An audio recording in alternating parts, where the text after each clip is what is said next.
to Chapter 5, Yeast Bread. In this lesson, you will learn about different types of yeast bread, how yeast works to make dough rise, and the step-by-step process of making bread from mixing to baking. So by the end of this lesson, you will understand the technique that ensures bread has the perfect texture, flavor, and appearance. Now, let's proceed to the bread making. Bread making is both an art and science that dates back to ancient times. People discovered that mixing flour and water and letting it ferment naturally create light, tasty bread. Over time, bakers learned to use yeast as a leavening agent to improve textures and flavor. Mixing bread or making bread involved mixing, kneading, proofing, and baking. Different breads, such as soft loaves, crusty artisans breads, or sweet and rich bread, show how bakers use skills and creativity. By learning bread making, we not only gain a valuable culinary skill but also understand the science behind how ingredients work together to create a perfect loaf. Now that we understand what bread making is and why it is important, let's move on to the type of yeast bread and see how they differ in ingredients, textures, and preparation methods.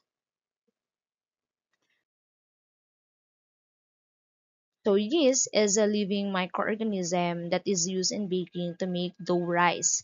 It feeds on sugar in the flour, producing carbon dioxide and alcohol.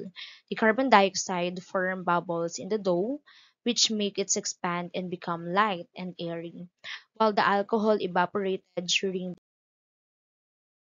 the baking process. And when we say yeast bread, it can be classified into two main types. First, lean dough, and second is the rich dough. Lean dough contain few or no fat sugars or eggs, giving crusty, chewy breads like baguettes. Rich dough with added fat, sugar, milk, or eggs produce soft tender breads like sandwich loaves. So understanding the differences help bakers choose the right technique and ingredients for the bread they want to make. Now that you know the type of dough, it is important to understand that essential ingredients used in these breads. Each ingredient plays a specific role in texture, flavor, and how the bread rises. In the next slide, we'll break down these ingredients one by one so you can see why they are important for successful bread making. Yeast is a living microorganism used in bread making. When yeast is mixed with carbohydrates, for example, sugars in flour, it undergoes a process called fermentation. During fermentation, yeast breaks down the carbohydrates and produces two important byproducts, the alcohol and carbon dioxide. The carbon dioxide forms bubbles in the dough, which make it rise and become light and airy. The alcohol mostly evaporates during baking, but it also contributes to the flavor and aroma of the bread. The equation you see in the presentation, the yeast plus the carbohydrates, it is equal to alcohol plus the carbon dioxide. This process is what makes bread fluffy and gives it a delicious aroma.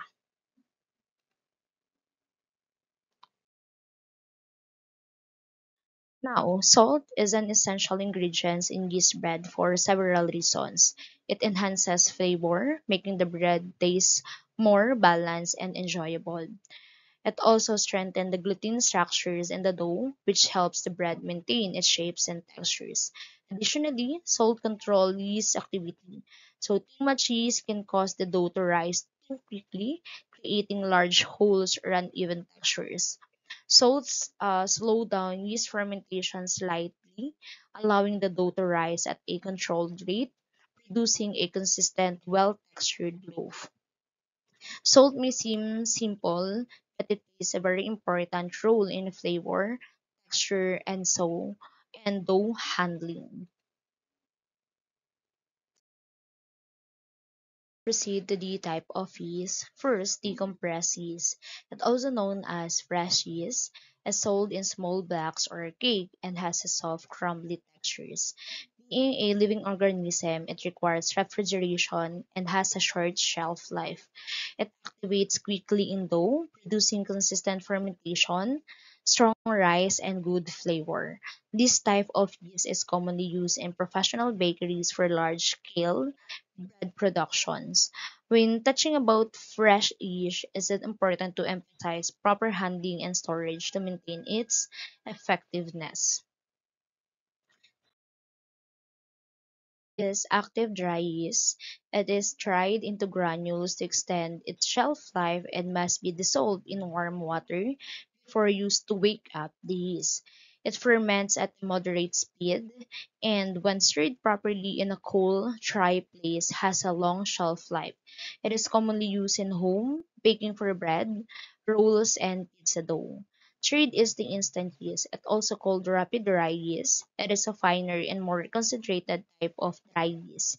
It can be added directly to the dry ingredients without dissolving or work faster than active dry yeast, and it is very convenient for quick rising recipes. Together with fresh yeast, these types of all serve the same purpose. They live in dough by producing carbon dioxide.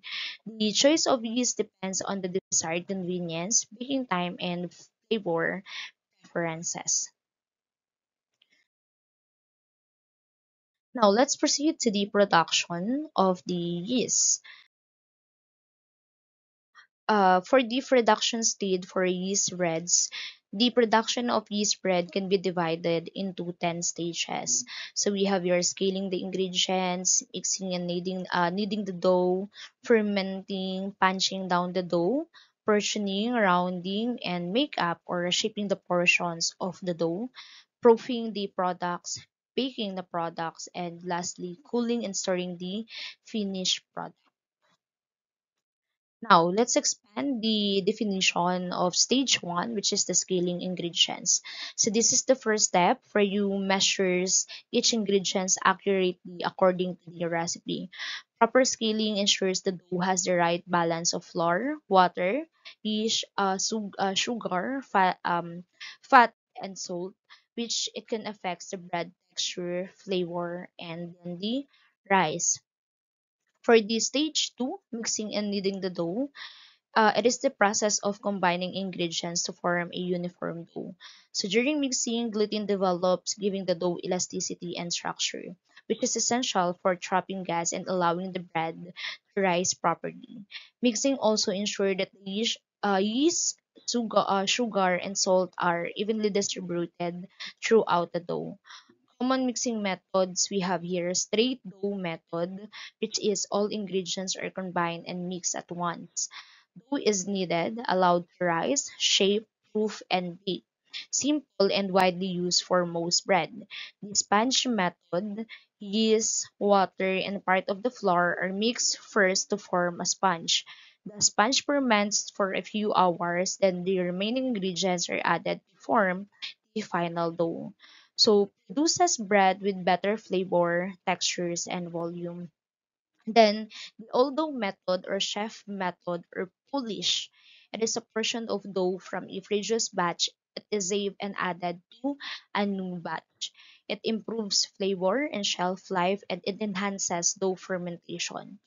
Sourdough method, it uses a natural starter of wild yeast and bacteria instead of commercial yeast. It produces bread with a distinct tangy flavor, chewy texture, and a longer shelf life.